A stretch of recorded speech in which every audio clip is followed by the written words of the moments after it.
نوجوانوں، حج کے مبارک مقدس پاکیزہ مہینے چل رہے ہیں۔ گزشتہ جمعہ آپ نے حج کے مطابق پوری تفصیل جناب محمد رسول اللہ صلی اللہ علیہ وسلم کی پاکیزہ حیات اور سیرت سے جڑا ہوا حج اس کو مکمل طور پر سنا کہ حج کے کیا کیا ارکان ہیں، کیا کیا واجبات ہیں، اس کو آپ نے سنا بھی سمجھا بھی۔ اب حج کے تعلق سے یہ بات ہمیں یہ سمجھنا ہے کہ حج ہے کیا۔ حج جناب محمد رسول اللہ صلی اللہ علیہ وسلم کی پاکیزہ حیات اور آپ کے جد امجد حضرت سیدنا ابراہیم علیہ السلام اور آپ کی اہلیہ محترمہ حضرت حاجرہ ان کی قربانیوں کا نام ہے۔ اس کا نام ہے حج۔ جناب محمد رسول اللہ صلی اللہ علیہ وسلم کی 21 سالہ قربانی اور حضرت ابراہیم علیہ السلام اور حضرت حاجرہ رضی اللہ تعالی عنہا ان مقدس ہستیوں کی قربانیوں کا نام ہے۔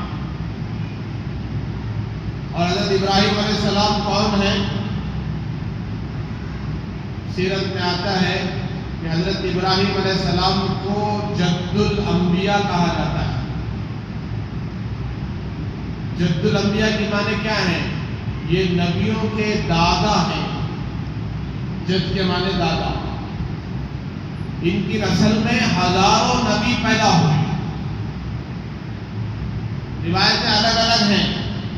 ایک روایت کے مطابق 10,000 نبی اور ایک روایت کے مطابق 30,000 نبی دنیا میں آئے اور ایک روایت سے 70,000 انبیاء علیہ السلام کو اللہ نے ان کی نسل سے بھیجا۔ اتنے بڑے نبی ہیں۔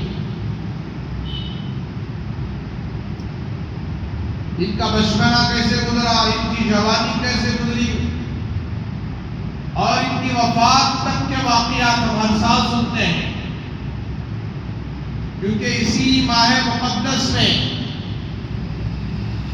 حضرت ابراہیم علیہ السلام کی سنت کو، ان کی قربانیوں کو یاد کیا جاتا ہے۔ ان کے واقعات کا ذکر کر کے امت کو جگایا جاتا ہے۔ امت کی تربیت، امت کی فلاح و بہبودی، امت کی عزت و رفعت، امت کی بلندی قربانیوں سے ہوگی۔ امت کو آگے آنے کے لیے قربانیاں دینا پڑے گا۔ جیسے حضرت ابراہیم علیہ السلام نے قربانیاں دی اور انہی کی نسل میں جو امام الانبیاء، سید الانبیاء، ساقی کوثر، شافی محشر حضرت محمد رسول اللہ صلی اللہ علیہ وسلم تشریف لائے۔ حضرت ابراہیم علیہ السلام نبی ہیں، پیغمبر ہیں، رسول ہیں، اللہ کے خلیل ہیں، اللہ کے دوست ہیں۔ جس ماحول میں حضرت ابراہیم علیہ السلام پیدا ہوئے، دنیا میں آئے، وہ ماحول بت پرستی کا ماحول تھا، شرک اور کفر کا ماحول تھا، چاروں طرف بت پرستی کا ماحول گرم تھا، چاروں طرف بت پرستی کا بازار عام تھا۔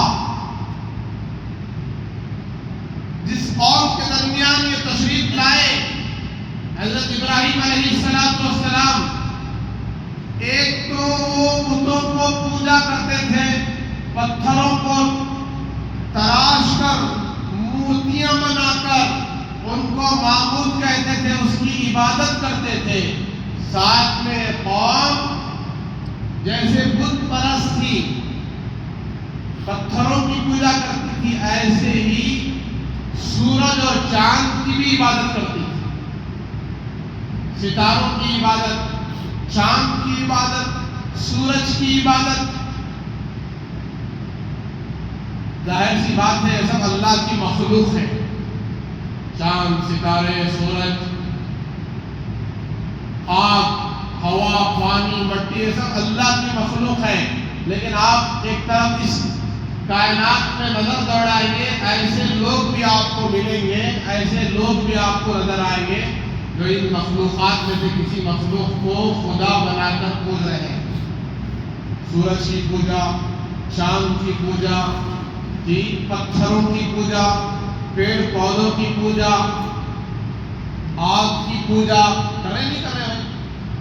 خدا مانتے نہیں مانتے ہو؟ تو حضرت ابراہیم علیہ السلام کے زمانے میں یہ دونوں کام ہوتے تھے، ایک پتھروں کی عبادت، پھر چاند، ستارے، سورج کی بھی عبادت. حضرت ابراہیم علیہ السلام ایک چھوٹے سے بچے ہیں، ماں سے سوال کر رہے ہیں، اور ابراہیم علیہ السلام کے باپ والد یہ بڑے بت پرست ہیں، بت پرست بھی ہیں، بت فروش بھی ہیں. ایک تو بت کو پوجا کرتے ہیں، اس کو خدا مانتے ہیں، ساتھ ہی بازار میں لے جا کر بتوں کو بیچ دیتے ہیں. خود اپنے ہاتھوں سے بت تیار کرنا اور بازار میں لے جا کر خداؤں کو، نامعبودوں کو، باطل کو بیچنا، اس کے تاجر ہیں. اور جس زمانے میں حضرت ابراہیم علیہ السلام دنیا میں آئے، اللہ نے بھیجا ایک بادشاہ بے ایمان کافر، اس کا نام نمرود، جس نے خدائی کا دعویٰ کیا. جیسے فرعون نے دعویٰ کیا، ایسے نمرود نے بھی خدا ہونے کا دعویٰ کیا. تو حضرت ابراہیم علیہ السلام کی والدہ محترمہ،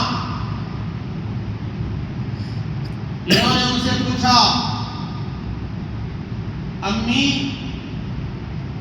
آپ کو مجھے کون پالتا ہے؟ مجھے کون پالتا ہے؟ تو امی نے جواب دیا، بیٹا تمہیں میں پالتی ہوں. ماں نے کیا جواب دیا؟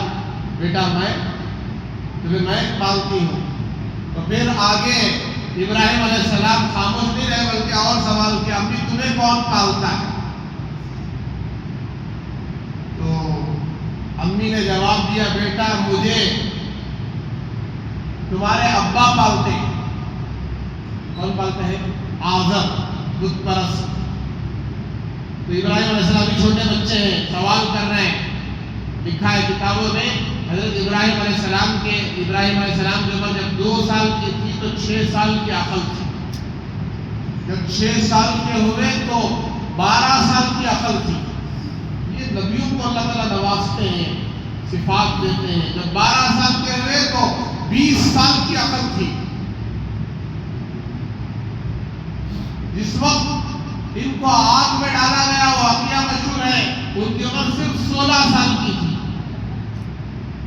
اتنی بڑی آگ میں ڈالا گیا، اللہ نے بچایا. تو پھر آگے سوال کیا، اچھا آپ کو ابا پالتے ہیں، تو اچھا یہ بتاؤ امی ابا کو کون پالتے ہیں؟ ابا کو کون پالتے ہیں؟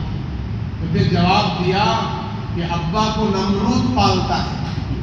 نمرود جو بادشاہ ہے، اس نے خدا ہونے کا دعویٰ کیا ہے، کافر بادشاہ، وہ پالتا ہے. تو پھر آگے کیا کہا، اچھا یہ بتائیں کہ نمرود کو کون پالتا ہے؟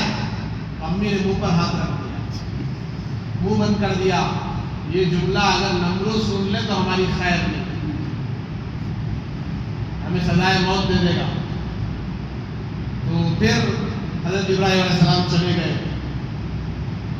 کبھی ستاروں کی طرف دیکھا، کہا کہ ہو سکتا ہے یہ خدا.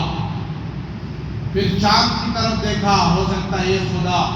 ستاروں کو جب مان پڑتے ہوئے دیکھا، وہ ڈوب رہے ہیں، چھپ رہے ہیں، کہا مانگ پڑ جانے والی چیز، چھپ جانے والی چیز وہ خدا نہیں ہو سکتی۔ پھر چاند نظر آیا تو چاند کو دیکھا، کہا کہ یہ میرا رب۔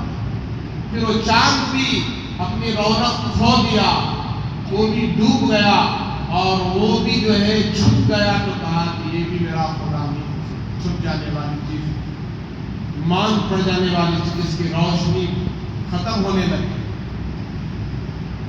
پھر جب صبح ہوئی، یہ مخلوق کو سمجھا رہے ہیں، انسانوں کو توحید سمجھا رہے ہیں،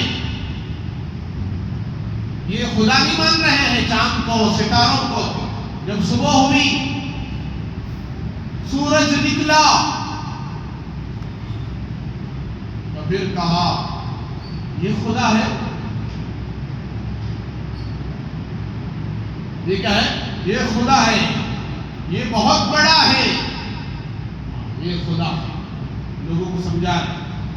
پھر ایک وقت آیا اور سورج بھی ڈوب گیا، تو پھر کیا کہا؟ ڈوب جانے والی چیز میرا خدا نہیں ہو سکتی۔ پھر تمام لوگوں کے سامنے کھڑے ہو کر کہا انی وجہت وجہی للذی فطر السماوات والارض حنیفا وما انا من المشرکین۔ لوگوں سنو، میں اپنا چہرہ، اپنا رخ اس ذات کی طرف کر رہا ہوں جس نے ان ساری کائنات کو پیدا کیا، زمینوں کو، آسمانوں کو، چاند ستارے سورج کو، پہاڑوں کو، دریاؤں کو، سمندروں کو، نباتات، جمادات، حیوانات، اڑنے والی، تیرنے والی، جھپٹنے والی، رینگنے والی، دوڑنے والی، ہر مخلوق کو جس نے پیدا کیا ہے، اس خالق کی طرف میں متوجہ ہوتا ہوں، اپنا رخ، اپنا چہرہ اس ذات کی طرف کرتا ہوں۔ نماز میں یہ کھڑے ہونے سے پہلے پڑھتے ہیں نا بہت سارے، انی وجہت وجہی، کیا ہے مطلب؟ وجہی للذی فطر السماوات والارض حنیفا وما انا من المشرکین، کہ میں اپنا رخ، اپنا چہرہ اس ذات کی طرف کر رہا ہوں جس نے ساری کائنات کو پیدا کیا۔ وہ ایک ہے، اکیلا ہے، وہ خالق ہے، وہ مالک ہے، اور میں مشرکین میں سے نہیں۔ وما انا من المشرکین۔ شرک سب سے بڑا گناہ ہے۔ کیا ہے بھائی؟ شرک سب سے بڑا گناہ۔ اللہ تبارک و تعالیٰ قرآن میں فرماتے ہیں کہ اللہ شرک کو معاف نہیں کرے گا، شرک کو معاف، باقی ہر گناہ کی معافی اللہ کر دے، اللہ کے اختیار میں ہے، اللہ معاف کر دے۔ اللہ شرک کو معاف نہیں کرے گا، یعنی شرک کی حالت میں جو بندہ مر گیا، شرک کرتے کرتے مر گیا، کفر کرتے کرتے مر گیا، مشرک ہے، ایمان لے آیا، اللہ معاف کر دے گا۔ ایک بندہ 70 سال سے اللہ کو چھوڑ کر پکار رہا ہے، اللہ کے علاوہ پکار رہا ہے، بت پرستی میں شرک میں لگا ہے، اللہ اس کو ہدایت دے دے، وہ اسلام لے آئے، وہ توحید پرست ہو جائے تو اللہ اس کو معاف کر دیں گے۔ ایک بندہ جو زندگی بھر شرک کرتا رہا اور اسی حالت میں مر گیا، اور اس کی کبھی بخشش نہیں ہو، اس کی کبھی معافی نہیں ہو۔ ایک مسلمان ہے جس نے کبھی شرک نہیں کیا، کفر نہیں کیا، گناہ تو اس سے بہت سارے ہو گئے، اللہ اس کو معاف کر دیں گے۔ ضروری نہیں ہے معاف بھی کر دے، اللہ چاہے اس کو سزا دے، چاہے معاف کر دے، لیکن شرک کی حالت میں مرنے والے کو اللہ کبھی معاف نہیں کرتا۔ بہرحال تو حضرت ابراہیم علیہ السلام نے سمجھایا کہ میں اس ذات کی طرف توجہ کرتا ہوں جو اس پوری کائنات کا ایک اکیلا خالق ہے، مالک ہے۔ پھر جب یہ باتیں گشت کرنے لگی، پھیلنے لگی کہ اس پورے نمرود کے حکومت میں، رعایا میں، نمرود کی جنتا میں، عوام میں، جو نمرود ان ساری عوام کا بادشاہ ہے، اس میں ایک ایسا نوجوان ہے، ایسا لڑکا ہے جو یہ کہتا ہے کہ میں کسی خداؤں کو نہیں مانتا، میں صرف ایک اللہ کو مانتا ہوں۔ تو یہ بحث و مباحثہ کہاں تک چلا گیا؟ نمرود کے دربار تک چلا گیا۔ نمرود نے حضرت ابراہیم علیہ السلام کو بلایا، طلب کیا اور پوچھا تم کس کی دعوت دیتے ہو، کیا کہتے ہو؟ حضرت ابراہیم علیہ السلام نے فرمایا میں اس ذات کی دعوت دیتا ہوں جو موت اور حیات کا مالک ہے۔ کس کا مالک؟ موت اور حیات، زندگی اور موت کا مالک، جو مارتا بھی ہے جلاتا بھی ہے۔ یہ کہا، اللہ کی صفات بیان کیے۔ اللہ کی ایک صفت کیا ہے؟ مارنا۔ اللہ کی صفت کیا ہے؟ جلانا، زندگی دینا۔ اللہ نے ہمیں زندگی دیا ہے جی، یہ اللہ حی و قیوم ہے، ہمیں زندگی ملی ہے، ایک وقت آئے گا اللہ ہمیں موت دے دے گا۔ زندگی اور موت کس کے ہاتھ میں ہے؟ اللہ کے ہاتھ میں ہے۔ تو وہ نمرود پاگل جیسا تھا اپنی بادشاہت میں، غرور، گھمنڈ، تکبر، بڑائی، مال کا، دولت کا، خزانوں کا، حکومت کا نشہ اس کے اوپر سوار تھا۔ اس نے کہا یہ کام تو میں بھی کر سکتا ہوں، جو کام تمہارا خدا کرتا ہے، موت اور حیات دیتا ہے، یہ کام میں بھی کر سکتا ہوں۔ آپ نے سنا ہے بارہا۔ تو کیا کیا اس نے؟ یہ غلام تھا جو معصوم تھا، بے گناہ تھا، کوئی اس کا جرم نہیں تھا، اس کو قتل کروا دیا، مروا دیا۔ کہا دیکھو میری مارتا۔ ایک وہ غلام، ایک وہ مجرم، ایک وہ ملزم جس کو سزائے موت سنا دی گئی تھی، اب تک میں اس کا پتا کٹنے والا تھا، اس کو موت کے گھاٹ اتارا جانے والا تھا، پھانسی کی سزا طے ہو گئی تھی۔ نمرود نے حکم دیا اس کو چھوڑ دو، اس کی زندگی بخش دو۔ تو اس کے حکم سے اس کو چھوڑ دیا گیا، اس کو اس کی رہائی ہو گئی، اور اس کو جو موت کی سزا سنائی گئی تھی اس سے اسے آزادی مل گئی۔ کہا کہ دیکھو یہ کام میں بھی کرتا ہوں، اس کو موت کی سزا طے تھی، ہم نے اس کو زندگی دے دی۔ حضرت ابراہیم علیہ السلام نے جب اس کی بات کو سنا تو سمجھا یہ تو بیوقوف ہے، پاگل ہے۔ اللہ نے ایسا علم عطا کیا تھا، پھر آگے اس پر ایسا جواب حضرت ابراہیم علیہ السلام نے دیا، دلیل، اچھا اب آؤ تم خدا ہو تو میری بات کو سنو۔ کہا کہ میرا رب وہ ہے جو سورج کو مشرق سے نکالتا ہے، مغرب میں ڈبو دیتا ہے۔ سورج یہاں سے نکلا، یہاں آ کے ڈوب گئے۔ قبلہ کہاں ہے ہمارا؟ جہاں سورج ڈوبتا ہے۔ ہندوستان والوں کا قبلہ کہاں ہے بھائی؟ جہاں سورج جا کر ڈوبتا ہے، اسے کہتے ہیں مغرب، یہ قبلہ ہے۔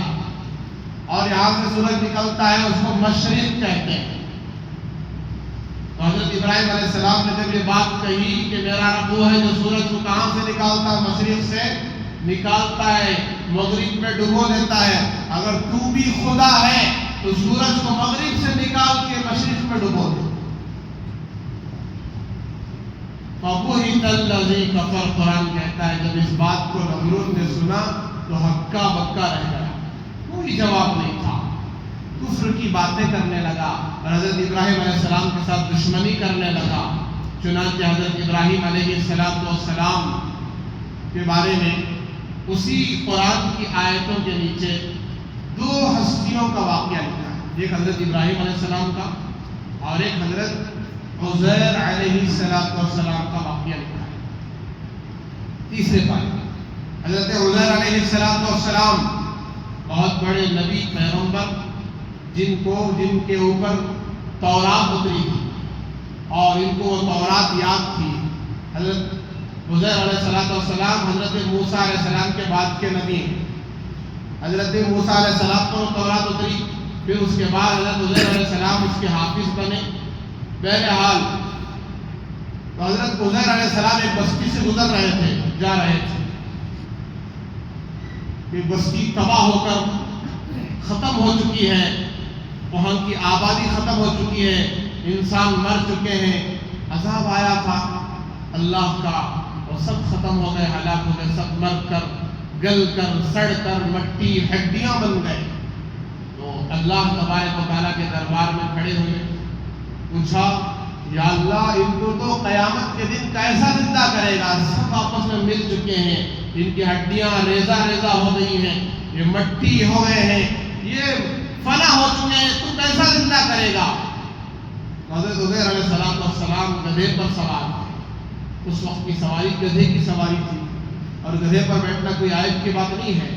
گدھے پر انہوں نے سواری کی، اور ان کے پاس کچھ توشہ تھا، کھانا پانی کیا تھا لکھا ہے، روٹیاں تھی، 2-3 روٹیاں تھی۔ دوپہر کا وقت تھا، سورج چڑھ رہا تھا سروں پر، زوال کا وقت جسے کہتے ہیں۔ وہ روٹیاں نکالی اور انگور ان کے پاس تھے، انگور کو اس میں نچوڑا، کچھ اور چیز تھی جسے سالن کے طور پر استعمال کیا گیا، روٹی کھانے کے طور پر استعمال کیا گیا، اور اس کو جو ہے انہوں نے یہ اس طریقے سے اس کو بھگویا تھا، کھانا باقی تھا، تر و تازہ کھانا تھا، اور یہ گدھے پر سوار تھے۔ جب انہوں نے سوال کیا اللہ سے، اللہ تبارک و تعالیٰ نے ان کو موت کی نیند سلا دیا۔ کیا سلا دیا؟ موت کی نیند سلا دیا۔ پھر اللہ تبارک و تعالیٰ نے ثم بعث، اٹھایا، ان کو پوچھا، قال کم لبثت، انہوں نے کہا لبثت یوما او بعض یوم، میں بھی سویا رہا 1 دن یا 1 دن کے آس پاس، 1 دن یا آدھا دن سوتا رہا۔ لبثت 100 عام فانظر الى طعامك وشرابك لم يتسنى، اللہ تبارک و تعالیٰ نے فرمایا نہ تو 1 دن سویا میرے بندے ہو جائے، نہ آدھا دن سویا، تو 100 سال سو گیا۔ کتنے سال؟ 100 سال گزر گئے، زمانہ بدل گیا۔ پھر اللہ نے دلیل کے طور پر کہا ذرا اپنا کھانا کو دیکھو، جس کھانے کو تم لائے تھے اس کی طرف دیکھو، کھانا اور پانی، یعنی تمہاری جو شربت ہے کھانا اور پانی ہے، اور جو تم نے روٹی میں نچوڑا تھا ذرا نظر دوڑاؤ، دیکھو اس کو، لم یتسنى، ہم نے اس کو 100 سال گزرنے کے بعد بھی باقی رکھا ہے، کھانا خراب نہیں ہوا، سڑا نہیں۔ رات میں جو کھانا پکایا ہے صبح میں کیا ہو جاتا ہے؟ اتر جاتا ہے، خراب ہو جاتا ہے۔ اس کے لیے ہم کیا کرتے ہیں؟ فریجوں میں رکھتے ہیں اس کو باقی رکھنے کے لیے۔ 100 سال کا زمانہ گزر گیا، خدا کی عزت و جلالت کی قسم، اور روٹی خراب نہیں ہوئی، وہ سالن خراب نہیں ہوا۔ یہ کس کی قدرت ہے؟ اللہ کی۔ پھر اللہ نے آگے کہا وانظر الی حمارک کیف ننشزها ولنجعلک آیۃ للناس کیف ننشزها، اللہ تبارک و تعالیٰ ذرا اپنے گدھے کی طرف دیکھو، 100 سال میں گدھا مر گیا نہیں مر گیا بھائی؟ مر بھی گیا ہے، اور اس کا جسم ختم ہو گیا ہے، وہ بھی ہڈیاں ہو گیا ہے، ریزہ ریزہ ہو گیا ہے، تھوڑا سا ایک چھوٹا سا ٹکڑا اس کا باقی، ریڑھ کی ہڈی کا۔ اللہ نے کہا دیکھو اب ہم اس کو کیسا زندہ کریں گے؟ حضرت عزیر علیہ السلام نے دیکھا کہ اس کی مٹی جمع ہونے لگی، پھر اس کی جو ہڈیاں ریزہ ریزہ ہو گئی تھی وہ جمع ہونے لگی، پھر اس کے اوپر اس کا جسم چڑھنے لگا، گوشت کا لوتھڑا تیار ہوا، پھر جسم تیار ہوا، اور گدھا گردن جھٹکتے ہوئے حضرت عزیر علیہ السلام کے سامنے آ کر کھڑا ہو گیا۔ اپنی آنکھوں سے دیکھ رہے اس گدھے کو اللہ نے کیسا، کہ سوال کیا تھا بھائی؟ حضرت عزیر کا سوال کیا تھا؟ یہ جو بنجر بستی ہے، ویران بستی ہے، آبادی ختم ہو گئی ہے، سب مر کر سڑ گئے ہیں، ختم ہو گئے، ان کو آئے اللہ تو کیسا زندہ کرے گا؟ اللہ دکھا رہے 100 سال تک اللہ نے سلا دیا، 100 سال موت کی نیند سلا دیا، جگایا، پوچھا کتنا سوئے، کہا کہ 1 دن 1 سے زائد کچھ، کہا کہ نہیں 100 سال تم سو گئے، 100 سال کا کھانا باقی رکھا، سڑا نہیں گلا نہیں، پھر اس گدھے کو زندہ کر کے دکھایا۔ اور حضرت عزیر علیہ السلام نے جب دیکھا تو کہا وَاعْلَمْ أَنَّ اللَّهَ عَلَىٰ كُلِّ شَيْءٍ وَاعْلَمْ أَنَّكَ عَلَىٰ كُلِّ شَيْءٍ وَأَعْلَمُ أَنَّكَ عَلَىٰ كُلِّ شَيْءٍ قَدِيرٌ، کہا کہ اب میں جان گیا اللہ تو ہر چیز پر قدرت رکھنے والا۔ اس کے نیچے ایک اور واقعہ لکھا ہے حضرت ابراہیم علیہ السلام کا۔ حضرت ابراہیم علیہ السلام نے اللہ سے فرمایا یا اللہ رب ارنی کیف تحیی الموتى، اے میرے پروردگار تو مردوں کو کیسے زندہ کرے گا؟ اولم تؤمن، اے ابراہیم ایمان نہیں ہے تمہارا اس بات پر کہ ہم مردوں کو زندہ کریں گے؟ کہا بلا، کیوں نہیں، میرا ایمان ہے، یقین ہے تو زندہ کرے گا، ولکن لیطمئن قلبی، میں اپنے دل کو اطمینان دلانا چاہتا ہوں۔ کیسا اطمینان؟ کہ جو دل میں بار بار بات آ رہی ہے وہ انداز کیا ہوگا تیرے زندہ کرنے کا، تو کیسا زندہ کرے گا؟ ایک اطمینان قلب کے لیے پوچھ رہا ہوں پروردگار۔ پھر کہا فَخُذْ أَرْبَعَةً مِّنَ الطَّيْرِ فَصُرْهُنَّ ثُمَّ اجْعَلْ عَلَىٰ كُلِّ جَبَلٍ جُزْءًا، 4 پرندے لے لو۔ ابراہیم علیہ السلام نے کیا کہا؟ ابراہیم 4 پرندے لے لو، ان کو اپنے سے مانوس کرو، پالو۔ پرندے پالتے نا تو کبوتر پالتے ہیں جی، چڑیا پالتے ہیں، اور جی دوسرے پرندے پالتے ہیں، رکھتے ہیں نا پنجرے میں۔ ایسے حضرت ابراہیم علیہ السلام نے 4 پرندے لیے، کبوتر، کوا، فلاں فلاں، ایسے 4 پرندے لیے اور ان کو اپنے سے مانوس کیا۔ اللہ نے کہا ان کو مانوس کرو، تم بلاؤ تو آئے، ایسے مانوس کرو، تمہارا اشارہ ہو تو آئے، تم پکارو تو آئے، ایسے مانوس کر لیا۔ پھر کہا 4 کو ذبح کر دو، 4 کو ذبح کر دو اور ان کی بوٹیاں الگ کر دو، ان کا خیمہ بنا دو، ٹکڑے ٹکڑے کر دو اور سب کو ملا دو۔ سب کو ملا کر پہاڑ پر لے جا کر، 4 پہاڑ پر ان کے الگ الگ 4 حصے رکھ دو۔ ایک تو 4 پرندوں کا گوشت خیمہ بن گیا ہے، اس کو ملا دیا گیا ہے، اور چاروں طرف پہاڑ کے ان کے حصے کو نکال کر رکھو۔ چاروں طرف حضرت ابراہیم علیہ السلام نے اس کو رکھ دیا، اس کو مانوس بھی کیا اور اس کو ذبح بھی کیا، اور اس کا خیمہ بنا کر اس کے ٹکڑے ٹکڑے اٹھا کر، اب اتنا بڑا بھی اس کا خیمہ بنا تو پھر اٹھا کر اس کو کیا کر دیا؟ 4 جگہ لے جا کر رکھا۔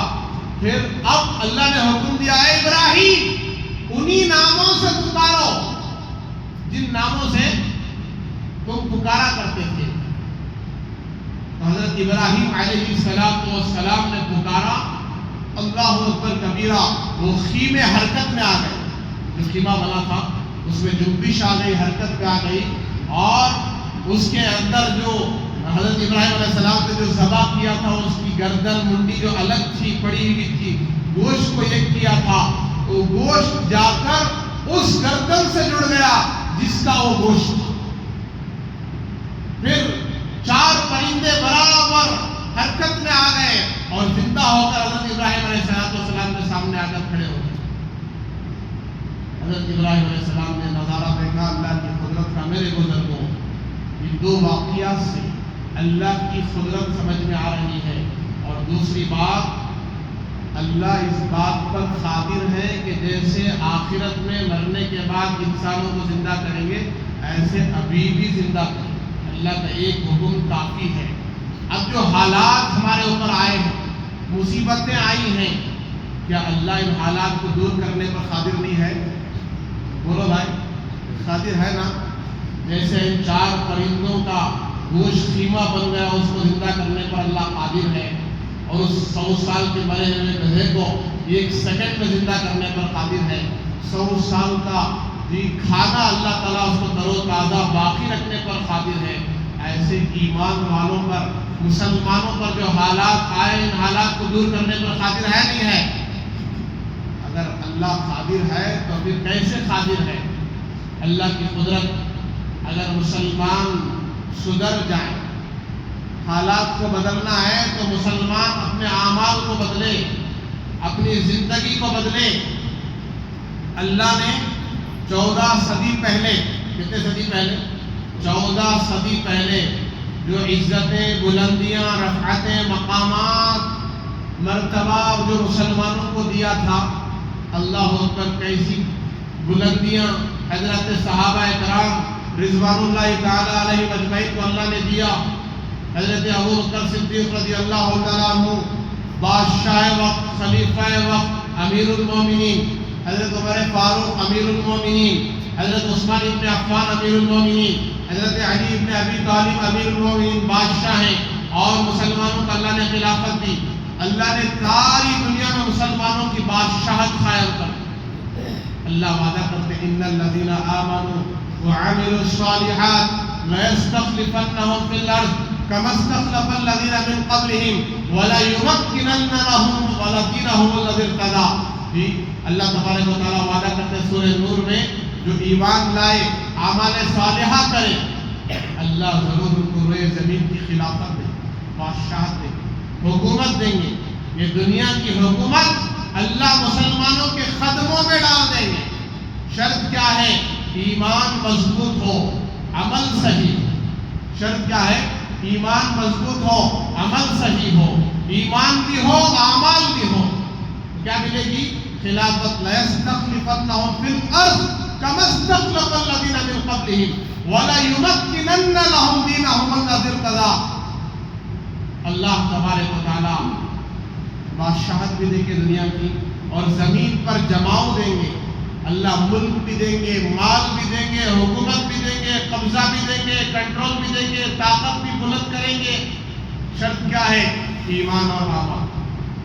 وَلَا تَهِنُوا وَلَا تَحْزَنُوا وَأَنْتُمُ الْأَعْلَوْنَ إِن كُنتُم مُّؤْمِنِينَ. قرآن کہتا ہے ڈرو نہیں، گھبراؤ نہیں، رنج نہ کرو، تم ہی سر بلند رہو گے. شرط کیا ہے؟ ان کنتم مؤمنین، پکے مومن بن جاؤ. پکے مومن بننے کا راستہ کیا ہے؟